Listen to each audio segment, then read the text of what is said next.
Agradeço aqui a doutora Manuela, doutor Lamy, doutor Alessandro, pela presença de todos.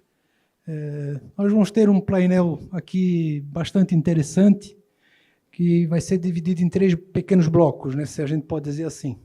O doutor Lamy vai abordar o primeiro bloco, que trata aí de um bloco de sucessão, fusão empresarial. Nós vamos ter um segundo bloco aqui bastante interessante, que está afetando muito aí o setor supermercadistas, que é podemos chamar de assédio tributário, doutor? Podemos, né? Assédio tributário ao setor supermercadista, perfeito? É um tema bastante interessante. E, por último, a doutora Manuela vai complementar o assunto aí com as nossas pendências jurídico-tributárias, se a gente pode dizer assim, principalmente aquelas que podem, talvez um dia, vir afetar o setor supermercado, visto que muitos aqui de supermercados aqui presentes, supermercadistas aqui presentes, ou das redes de supermercados aqui presentes, estão tomando, entre aspas, créditos, né? Tributos estaduais, tributos federais, assim por diante. E a gente tem visto aí algumas decisões aí dos tribunais superiores, normalmente o STF, causando uma certa insegurança jurídica, né? Eu vou passar a palavra aqui para o doutor Lamy, já está com o microfone na mão. Doutor, a palavra é sua, por gentileza. Tudo bem, posso falar em pé? Eu me sinto pelo menos melhor falando em pé, né? Então, se vocês concordarem, acho que a mesa também concorda, depois fiquem à vontade para falar sentados também. Então, boa tarde a todos, é uma alegria participar desse evento com vocês.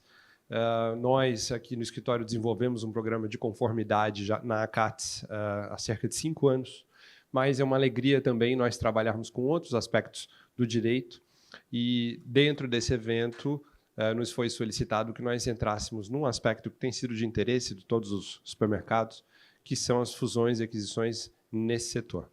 O Comitê de Compliance da ACATS e o Comitê de Compliance da AGAS também, né, que nós também fazemos compliance com eles, têm se preocupado em monitorar as operações e entender como é que essas transformações estão acontecendo.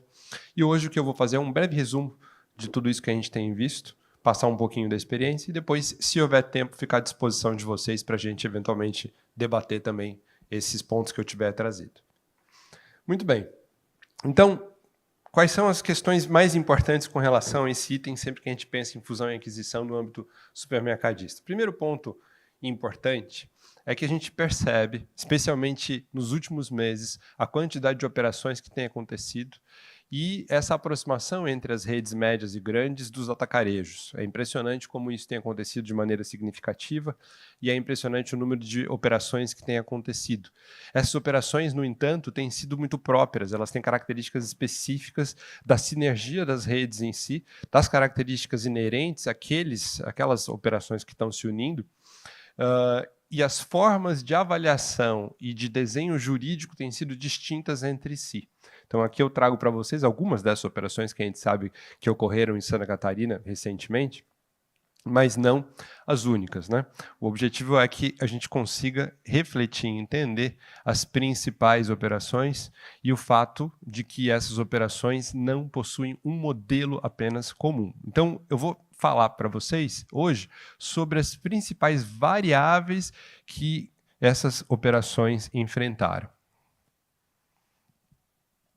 Então, o primeiro ponto é que quando você faz o planejamento estratégico, seja para vender, seja para comprar supermercado, o ponto central é uma avaliação de riscos e benefícios, a sinergia operacional entre essas lojas ou redes e, consequentemente, expansão de mercado e fortalecimento financeiro.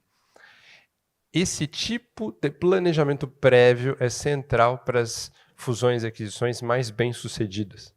É interessante que você pode praticar uma série de medidas anteriormente, portanto, à realização de operação, e isso vai tanto fortalecer depois a sua valuation, quanto a negociação e a realização dos instrumentos legais necessários. Então, esse é o primeiro ponto. O segundo ponto é que na seleção da empresa-alvo é muito importante você fazer pesquisa de mercado, análise de concorrência, identificando os potenciais alvos. Vejam que quando você seleciona a empresa-alvo, você trabalha com aqui, desde já, você já tem a empresa, você está iniciando as conversas, é muito importante fazer um NDA. Então, o NDA vai ser essencial e um NDA bem feito precisa constar, inclusive, com sanções na hipótese de violação e de divulgação de informação que você recebeu nesse momento da negociação. Tá? Então, esse Non-Disclosure Agreement, que é o NDA, é um documento jurídico muito importante nessa fase. Depois, você faz, a partir do NDA, uma diligência muito detalhada. Essa diligência você faz com entrevistas, análise documental, cruzamento de informações em inteligência artificial e Big Data. Então, são várias as formas que a gente consegue fazer a diligência para obter informações do negócio. Você entra no negócio e passa a entender claramente as informações para saber se é exatamente aquilo que você deseja. Feito isso, a próxima fase é uma avaliação detalhada do valor da empresa. Vejam vocês que essa avaliação vai levar, na maioria das vezes, a realização aqui nesse momento de um MOU. Por quê? Você ainda não tem certeza se vai comprar, mas você já tem as intenções, já tem noção dos parâmetros que vai buscar. Aqui é muito importante, na nossa prática, esse critério é muito importante também, que as vendas, e principalmente estoque, e demais informações e questões ligadas à operação em si, à qualidade da operação, durante todo esse período e meses de negociação, não caiam. Senão, depois o seu valuation ao final vai mudar em relação ao resultado que ele teria no início da negociação. Então é muito importante você ficar atento a isso, e o MOU é o local jurídico em que isso deve acontecer. Então, mesmo que o MOU não seja vinculante, você precisa, desde já, estabelecer sanções e regras a esse respeito, neste momento da negociação. Depois, é importante que, se o MOU for vinculante, significa que a venda vai ser feita. Você só não tem noção exata ainda do valor final, mas ela vai ser feita. Se ele não for vinculante, significa que ainda pode não haver o SPA. Tá? O Sales and Purchase Agreement, que é o SPA, pode não acontecer ao final. Então, você tem que ficar atento a isso. Então, a partir dos métodos de fluxo de caixa descontado, múltiplos de mercado, do EBITDA ou avaliação patrimonial, é que você vai chegar no resultado. E devo dizer, às vezes as pessoas perguntam muito isso, né? Qual que é o método de avaliação mais utilizado para o supermercado? E a resposta é, depende da negociação, mas o ideal é que você nunca se limite a um dos métodos de avaliação na hora de negociar. Você precisa ter todos eles levando em consideração. Na maioria das vezes, quando se utiliza múltiplo de EBITDA, vai se utilizar 8, 8,5 a 9 para o setor supermercadista. Só que só esse método não vai levar em consideração, por exemplo, a avaliação patrimonial. E é muito importante a avaliação patrimonial como um todo. As cláusulas de carve-out, por exemplo. Então, quem está comprando tem interesse em aquisição só da operação ou tem interesse em aquisição imobiliária também? Então, são vários pontos muito importantes que precisam ser definidos neste momento e que vão influenciar a avaliação como um todo. Ou ainda, fluxo de caixa descontado. Você vai utilizar o fluxo de caixa descontado ou vai fazer uma média de fluxo de caixa descontado com a avaliação patrimonial e muitas vezes com o múltiplo de EBITDA. Então, eu diria que todas essas questões são levadas em consideração para fins de avaliação e devem ser levadas em consideração e colocadas de maneira formal, se possível, no MOU desde o início, tá? Porque isso facilita depois o entendimento. Depois você faz uma estruturação jurídica. Então, o que a estruturação jurídica significa? Eu estou comprando parcela da operação, eu estou comprando 100% das cotas, vai ser uma fusão realmente de duas organizações que vai montar uma rede. Então, de que forma vai ser criada essa estruturação societária? E aí a gente vai definir isso de acordo com a negociação que tiver acontecido anteriormente. Por último, vejam, sempre que o comprador tiver lucro líquido no ano anterior superior ou igual a 400 milhões de reais, você precisa, comprador, você precisa passar pelo CAD para fazer a fusão. Ou sempre que a empresa que está sendo adquirida tiver um lucro líquido superior ou igual a 30 milhões de reais, você também precisa passar pelo CAD essa aquisição. A nossa consultoria, no ano passado, por exemplo, passou 11 atos de concentração pelo CAD. Né? Porque foi necessário, em todas essas 11 situações, que nós fizéssemos essa avaliação. O CAD, com muita frequência, faz um estudo de análise econômica bastante profundo, mas no que diz respeito ao setor supermercadista, dependendo do tamanho da operação, portanto, isso também pode ser necessário. Hoje, essa aprovação é prévia, ela não é mais posterior como ela era até alguns anos atrás. Então, na hipótese de uma negociação maior, você tem que fazer essa aprovação de maneira prévia. A próxima fase é uma fase de integração. Você vai fazer uma incorporação e uma ambientação da equipe, unificando as operações, sistemas, processos das empresas, vai fazer os treinamentos todos e depois mantém-se o acompanhamento. Essa, na verdade, integração e acompanhamento são fases de transição. A maioria das vezes você vai ter alguém que estava na operação mantendo, muitas vezes, poderes de gestão nessa fase de transição. Os valores que tiverem em dúvida por conta de dívida de sucessão tributária ou mesmo de sucessão trabalhista vão ficar, na maioria das vezes, em scroll.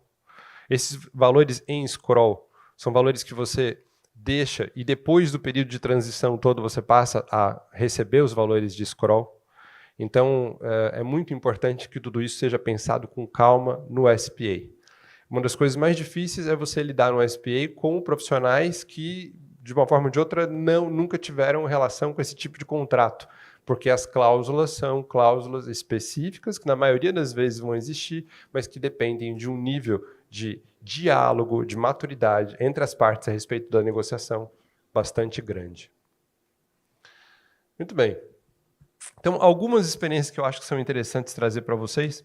A Statkraft é uma empresa do setor de energia. Alguns meses atrás adquiriu a Enerfin.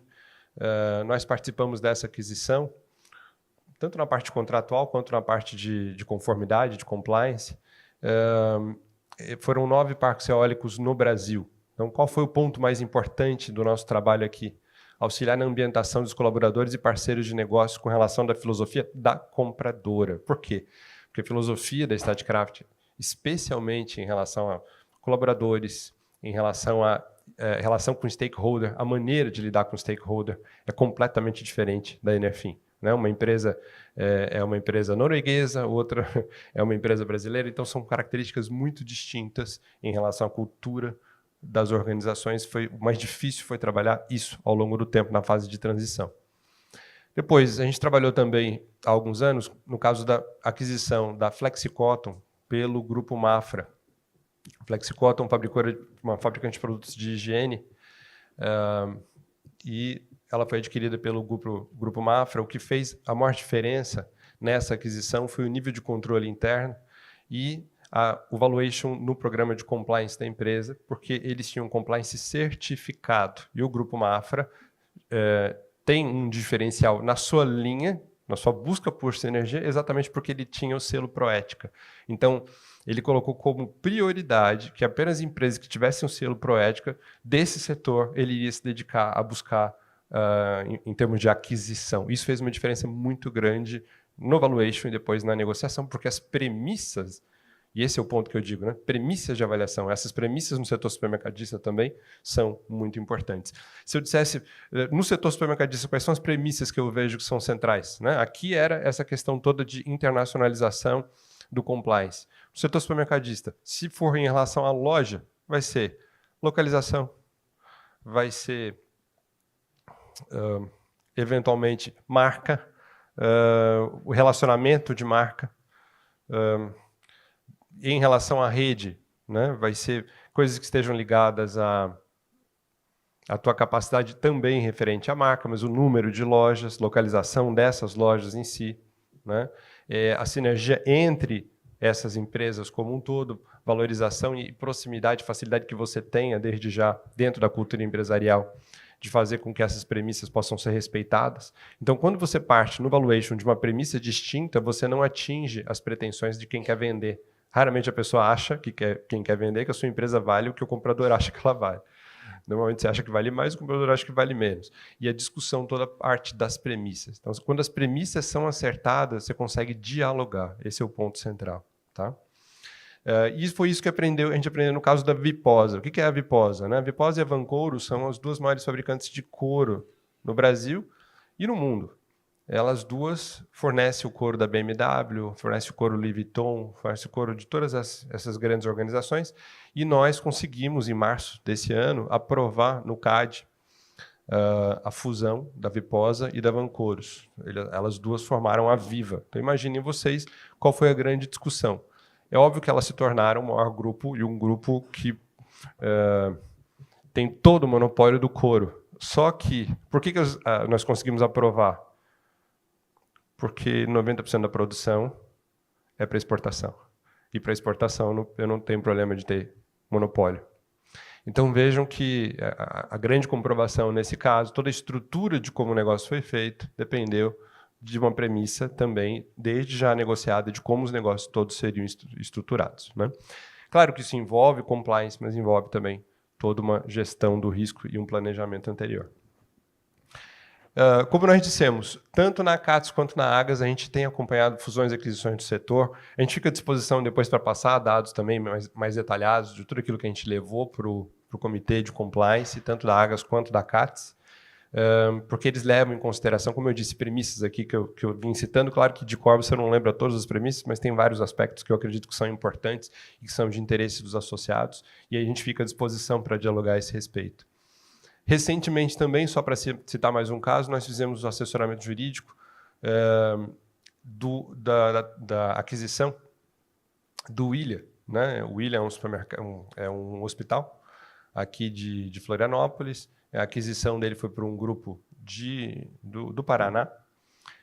E é interessante que o formato de aquisição deles decorreu essencialmente de uma paciência enorme, porque foi uma aquisição que, quando iniciou-se a negociação, isso 4, 5 anos atrás, as partes nunca acharam que eles iriam chegar até o final. Mas como eles foram, conhecendo muito bem o negócio do outro, foram se tornando parceiros, aquilo que eles planejaram 5 anos antes acabou acontecendo. Então, eu diria que foi o nível de qualidade na estruturação, tanto contratual quanto no diálogo, que fez com que a operação chegasse realmente ao resultado final. Tá? Muito bem. Então, o que eu vejo que é importante em termos de cuidado legal, já terminando aqui o meu, né, no tempo. O que é importante no cuidado legal com assessores e com advisors? Primeiro, identificação e mitigação de risco regulatório do próprio setor. Então, você tem que ficar muito atento à sucessão. Sucessão é um palavrão quando você pensa em fusão e aquisição. Está todo mundo o tempo inteiro muito preocupado com sucessão, porque a sucessão é aquilo que faz com que você herde problemas que muitas vezes você não conhece. Eu mesmo já tive que fazer acordos de leniência por conta de sucessão em empresas junto às quais a gente faz compliance. Eu participo, por exemplo, do comitê de riscos da Softplan. E todas as vezes que a Softplan adquire uma empresa, a gente sempre presume que tudo de errado aconteceu. E aí nós vamos trabalhando a partir dessa lógica para gerir os riscos. Então, é muito importante, em fusão e aquisição, você trabalhar com a lógica de sucessão. Tá? Ficar atento aos riscos de sucessão tributários, preferenciários, trabalhistas. Depois, negociações eficazes demandam NDAs, SPAs e MOUs claros. Quando eu digo claro, você tem que parar com o juridiquês. É impressionante como os advogados continuam, inclusive nesse tipo de operação, utilizando inglesamento de expressões que não precisam colocar, utilizando uma série de subterfúgios, muitas vezes, para escrever mais complicado ou vir para uma negociação e como se você tivesse, por meio da falta de clareza, ganhando alguma vantagem. Então, isso é uma pena, ainda acontece. Então, é muito importante que você tenha mais clareza, análise interdisciplinar. O que significa isso? Não adianta você... Na maioria das vezes, é importante você ter advisors que trabalhem, que tenham experiência com negociação e também ter um corpo jurídico atento, né? Então, não adianta só você... É muito comum, às vezes, o cliente dizer, olha, eu tenho muita experiência com negociação, eu vou me bancar, eu vou saber o que fazer. Na maioria das vezes, o ideal é você ter alguém para te ajudar na parte de negociação. Um advisor, na maioria das vezes, é alguém que tem uma noção mais ampla, já passou por isso mais de uma vez e tende a auxiliar melhor na maneira de construir o negócio todo. Depois, adequação de processos e controles internos à nova estrutura pós-fusão ou aquisição com ênfase na perenidade do negócio. O que significa isso? É muito importante você pensar que o teu negócio, depois de ser vendido ou depois de você comprar outro negócio, vai dar mais dinheiro do que ele dava antes. E é muito importante você entender que ele vai dar mais dinheiro, que ele vai ter um resultado diferente, que faz parte de uma lógica que a compra e venda de empresas existe para isso. A menos que você esteja querendo acabar com o seu concorrente, que é uma coisa que, da minha visão, é ridícula, porque se você está comprando alguém, você deveria ter uma visão de crescimento sempre. mas o ponto central é que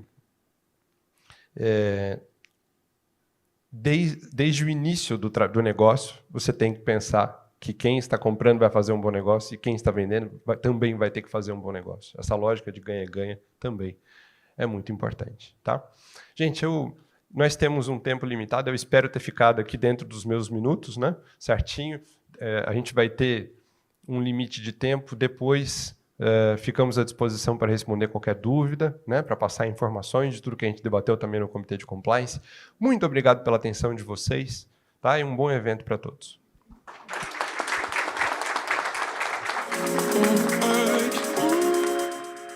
Obrigado, doutor Lamy. Já vou passar a palavra aqui ao doutor Alessandro, diretor jurídico do Grupo Koch. A palavra é toda sua, o tempo é todo seu também. Boa tarde a todos, tudo bem?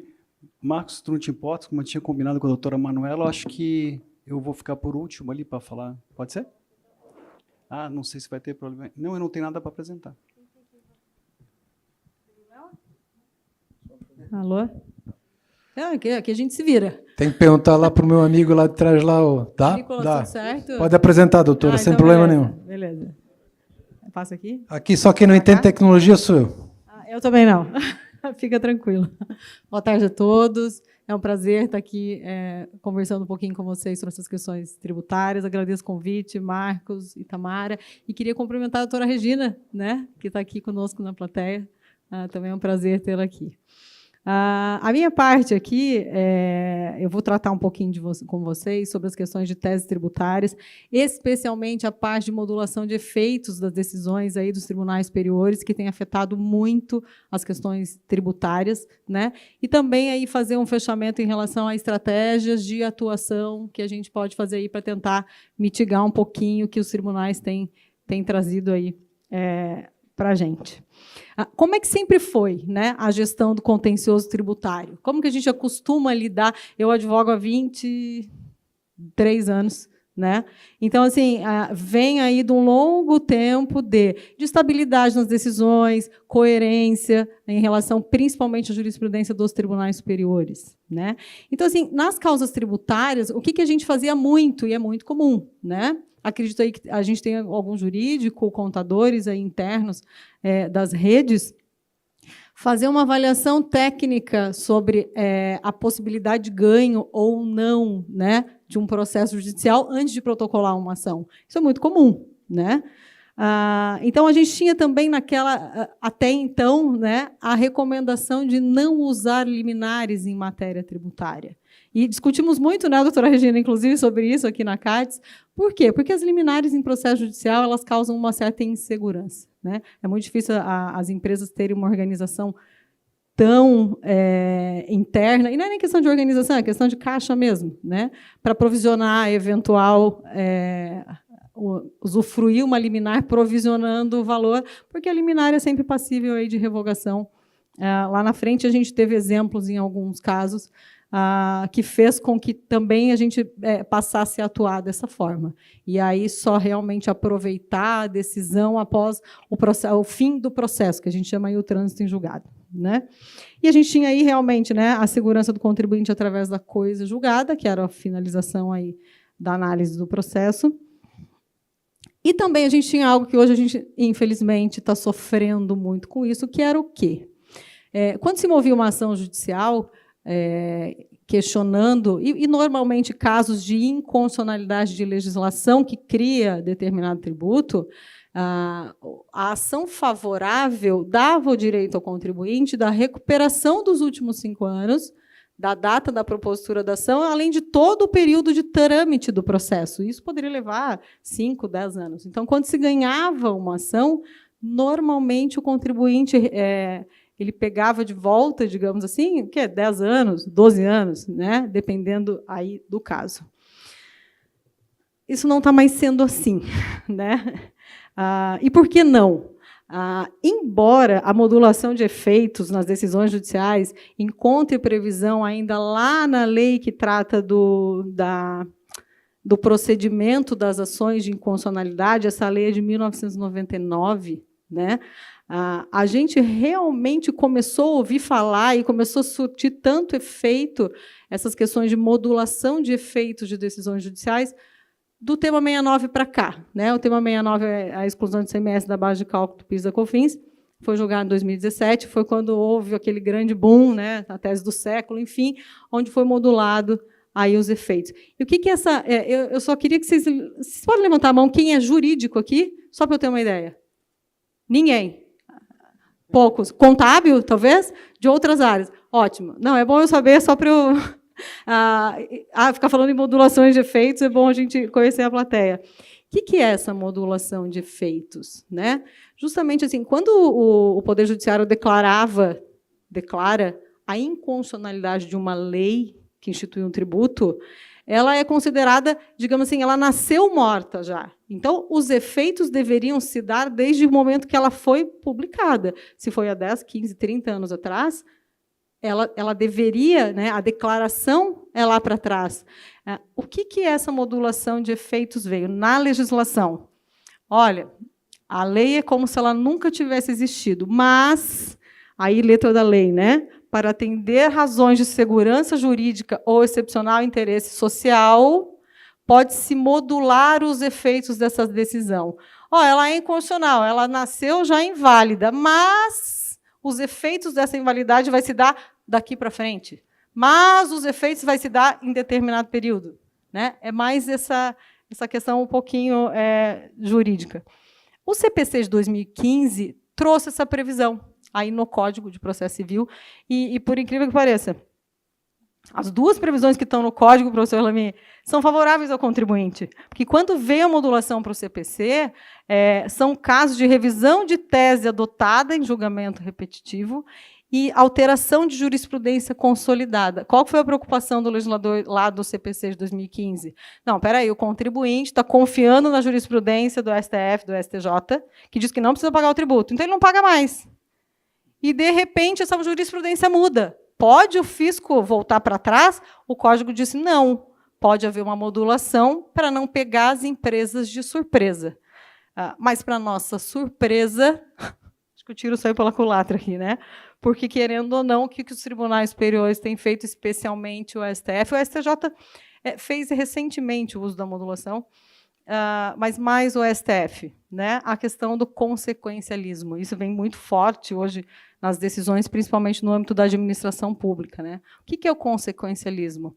É o resultado daquela decisão judicial. Até que ponto ela afeta, né, a área social, econômica, jurídica, enfim, e não levar em consideração, mas não somente aspectos jurídicos da decisão. E é isso que a gente, enfim, tem visto nas decisões. Então, a gente teve aí, de 99, onde a gente teve essa previsão de modulação, até 2021, muita pouca relevância na utilização da modulação. Isso veio agora. A gente tem aí, de 2021 a 2024, 19 teses tributárias aonde tiveram seus efeitos modulados. E para que tiveram esses seus efeitos modulados? 73,7% limitaram o impacto econômico para o Estado, impedindo restituições retroativas de forma generalizada. O que quer dizer isso? Né? Que, em 19 teses tributárias julgadas nesse curto período de tempo, ali, 2021 a 2024, embora os tribunais superiores tenham dito, ok, o contribuinte tem razão, mas ele não pode recuperar o passado, ou ele só pode recuperar o passado dependendo da data em que ele ingressou com o processo. Então, eu acho que aquela situação assim, onde ele não tinha como dizer que o contribuinte não tinha razão, mas ele quis mitigar os efeitos dessa decisão. Né? Aquela coisa deu, mas não levou. Eu trouxe aqui alguns casos, mas, por causa do tempo, eu não vou tratar. Tá? O tema 69, exclusão do ICMS da base de cálculo do PIS da COFINS. O tema 745, que fixou, eu acho que vários aproveitaram a alíquota de energia elétrica de 17%. O tema 1079, que afastou o teto de 20 salários para contribuições do Sistema S. O tema 1125, exclusão do ICMS-ST, a gente está trabalhando nisso agora. Né? O tema 985, né? Vamos falar sobre ele, inclusive, em outra oportunidade. a questão da contribuição social sobre o terço condicional de férias. Eu trouxe, a título exemplificativo, essas situações, onde houveram modulações de efeitos, para dizer para os senhores o quê? Nesses casos e aqueles outros 19 que eu mencionei anteriormente, houve modulação de efeitos, a grande maioria deles, né, fixou como um marco, digamos assim, para o contribuinte recuperar os últimos 5 anos, a data da propositura da ação.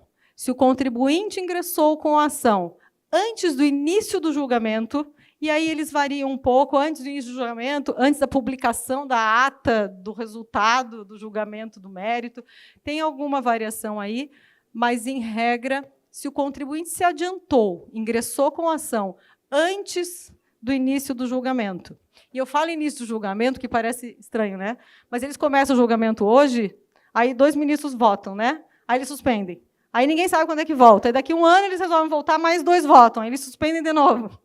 Então, assim, a regra é essa, né? Entrar com a ação, a regra das modulações, antes do início do julgamento de mérito, e, em alguns casos, se tratando na questão de concessão, de liminares ou não.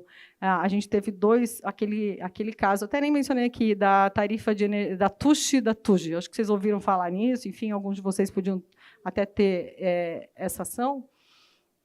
Se falou muito na questão de liminar. O contribuinte que teve liminar, porque as decisões do STJ eram favoráveis, aproveitou a liminar, esse não precisa pagar.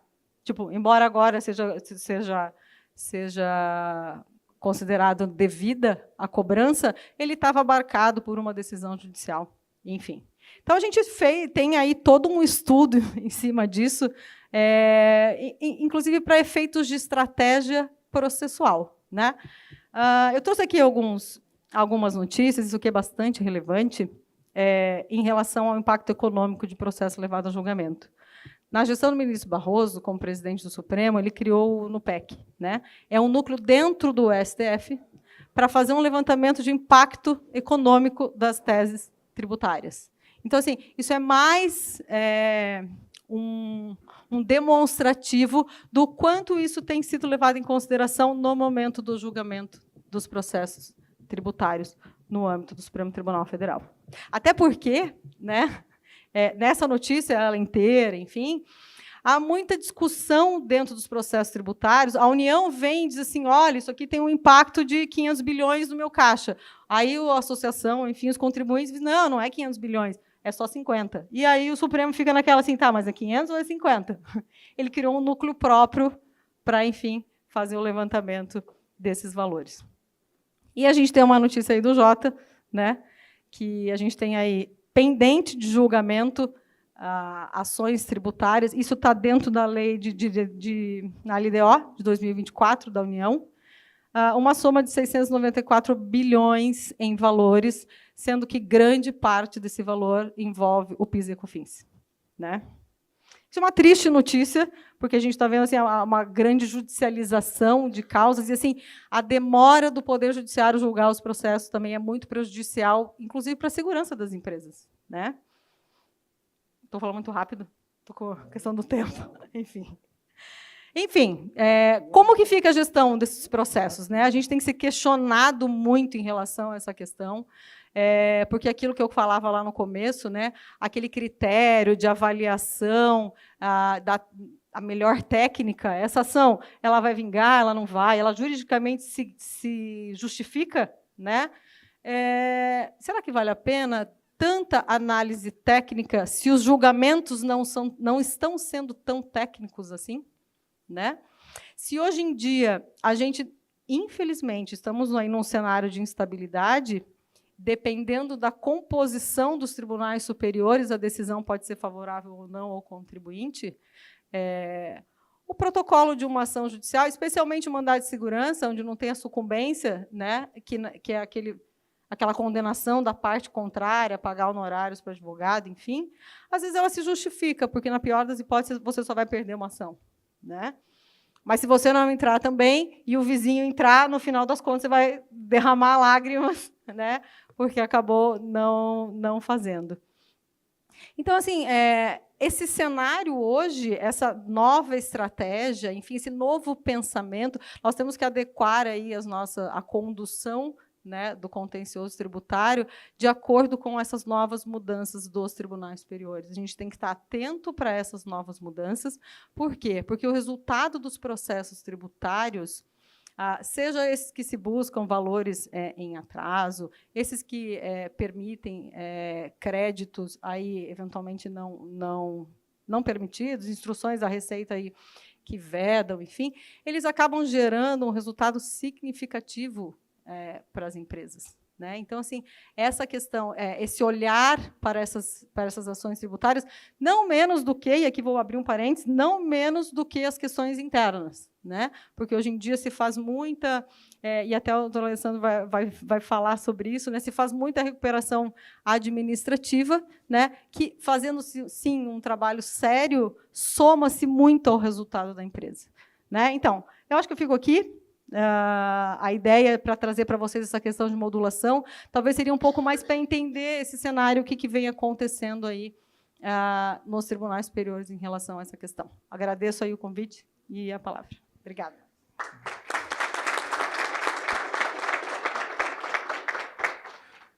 Bonita explanação, doutora. Eu só faço duas considerações aqui, não são perguntas, são duas considerações.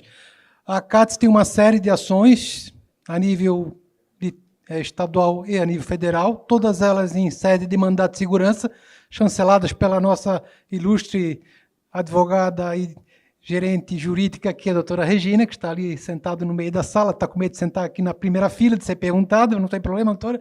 Mas eu quero chamar a atenção para vocês uma outra situação bastante importante, que muitos não se tocam, e é extremamente importante, que é a finalização de todo esse processo jurídico, que é o levantamento do crédito tributário de forma correta. Tá? O que a gente tem visto, né, e eu particularmente tenho visto, é o levantamento de forma incorreta do crédito tributário, que daqui a pouco vai se constituir, isso sim, um crédito tributário favorável ao fisco, tanto estadual, se for o caso, como federal. Então, tomem cuidado, pessoal, principalmente tributo federal. Tributo estadual, a gente não tem tanto problema, né, vocês sabem disso. Eu acho que a gente vai ter agora, né, doutora Regina, tem a questão tem uma adesão agora da questão da energia elétrica, de 25 para 17, da comunicação, que vai ter que ser feito o levantamento. Chama a atenção também, porque aquela conta da energia elétrica ali, ela não é uma conta simples de entender, ela é meio complicadinha, a de comunicação até que é mais fácil. Em termos de outros tributos estaduais, não tem problema. Agora, tributo federal, pessoal, é sempre muito problema. Perfeito? Nunca se esqueçam, memória fiscal. Sempre. Levantou, creditou, deixa a memória, porque vocês têm 5 anos para serem fiscalizados. Perfeito? Nunca se esqueçam disso. Da mesma maneira que vocês têm o direito, o fisco também tem o direito de constituir crédito tributário favorável a ele. Perfeito? Doutor Alessandro, para o doutor finalizar nosso tripainel aqui. A palavra é sua. Obrigado, Koenig. Boa tarde a todos novamente.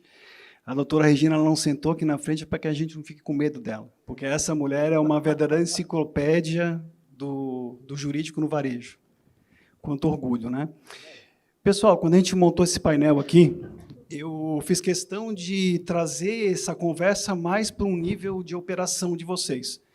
Eu sou diretor jurídico da Rede Coque, eu me formei lá dentro há muitos anos, né, não posso denunciar a minha idade, mas a gente está lá nesse dia a dia e talvez só entenda o que é isso o colega que está lá dentro conosco. Estou vendo o doutor Geraldo ali atrás, que é um homem que está acostumado, e eu digo que a gente entra na empresa e não sabe a hora que sai. O que é importante, no meu entendimento, é que eu gaste uns minutinhos com vocês aqui sem a pretensão de ser Aqui nós estamos já na nata, né? Estamos aqui com pessoas, o Koenig é um extremo conhecedor da matéria, o doutor tocou num assunto que é a ponta do iceberg, que é o M&A, que é a questão da aquisição. Isso aí é alta costura, né, doutor?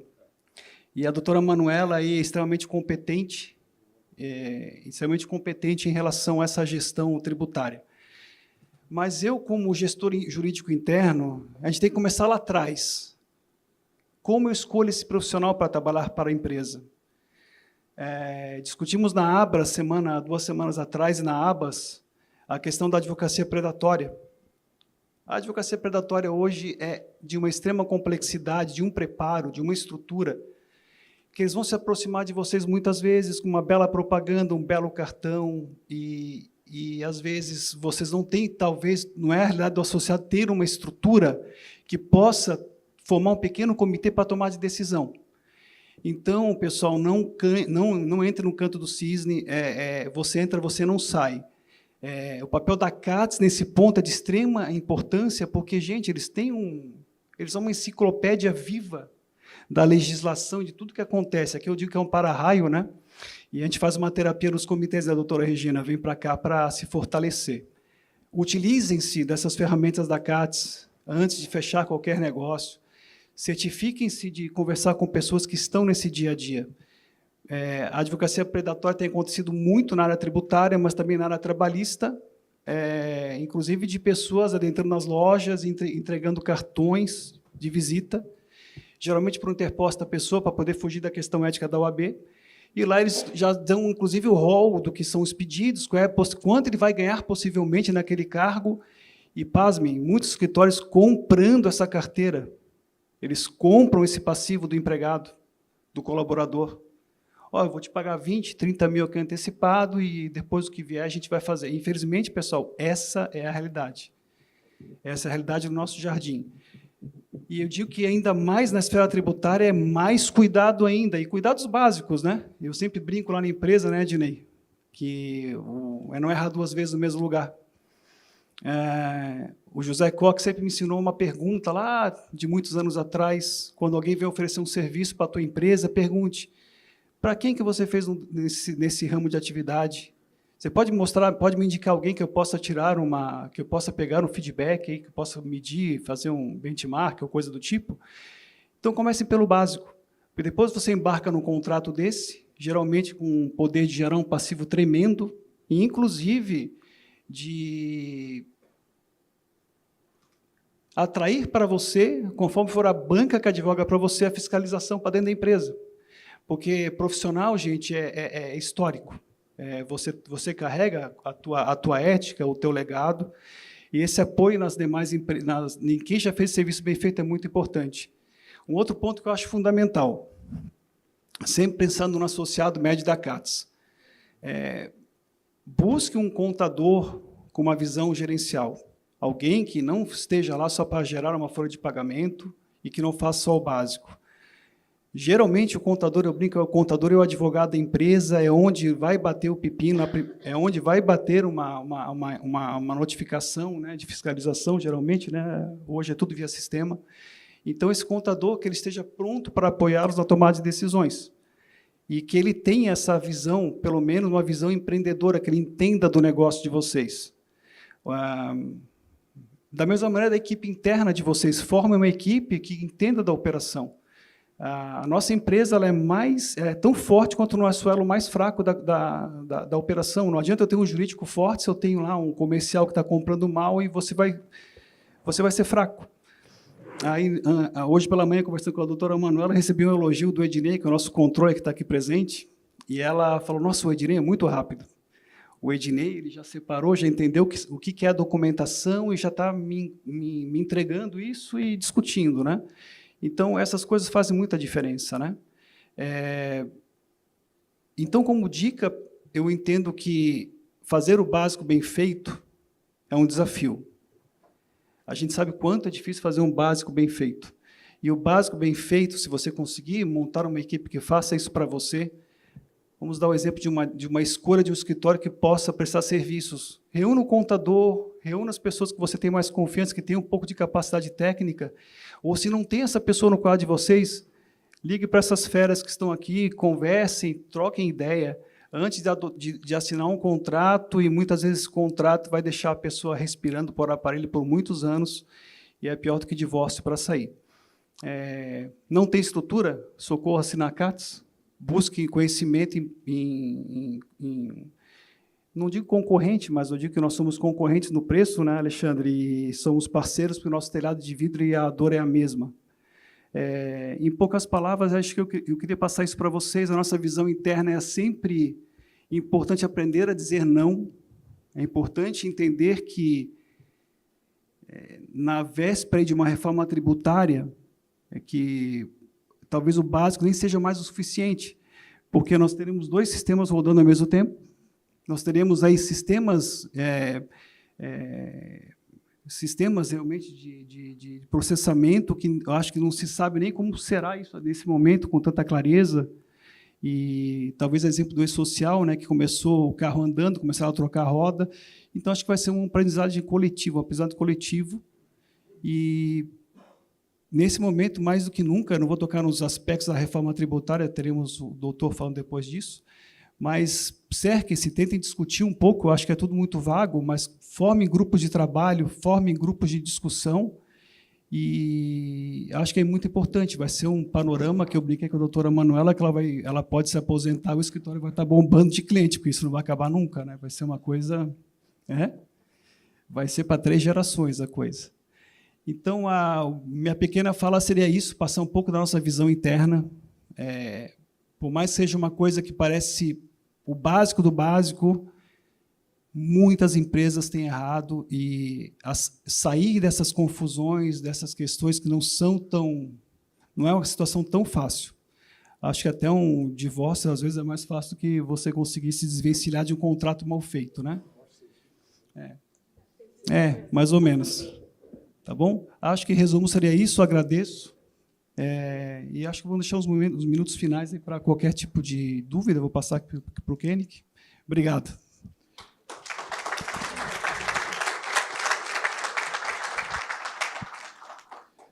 Não, tenho aqui já. Obrigado, doutor. Pessoal, só pegando o gancho novamente aqui na fala do doutor Alessandro, nós temos aí 2 teses esdrúxulas circulando aí no setor supermercado. Uma é do PERSE. O PERSE é o Programa Federal aí de Recuperação do Setor de Eventos, por conta da pandemia. Levantamento de crédito de mercadorias de saída de alíquota zero, no PIS e COFINS. Vocês sabem que a alíquota zero no PIS e COFINS é a sua cesta básica. Agora, imagina se vocês largarem crédito pela entrada da cesta básica, pessoal. Da cesta básica de vocês do PIS e COFINS. Olha o tamanho do estrago e do crédito tributário que vai ser aberto a favor do fisco federal. Perfeito? E o outro, que é outra tese esdrúxula, é do reporto, né, que inclusive vai ser motivo aí de uma nota aqui da CATES. É outra tese esdrúxula também, que sem pé, sem cabeça, na mesma condição também. Então, tomem cuidado, pessoal. Perfeito? O doutor Alessandro está totalmente com a razão, né, a contratar pessoas idôneas que sabem o que estão fazendo, sabem que podem trabalhar para a empresa de vocês e não trabalhar para o bolso do dinheiro de vocês. Sempre presta atenção. De manhã eu estava falando para a doutora Manuela e para o doutor Alessandro. Vocês têm que contratar um profissional que pense na empresa de vocês e não no dinheiro de vocês. Perfeito? Sempre botem isso na cabeça de vocês. Ok?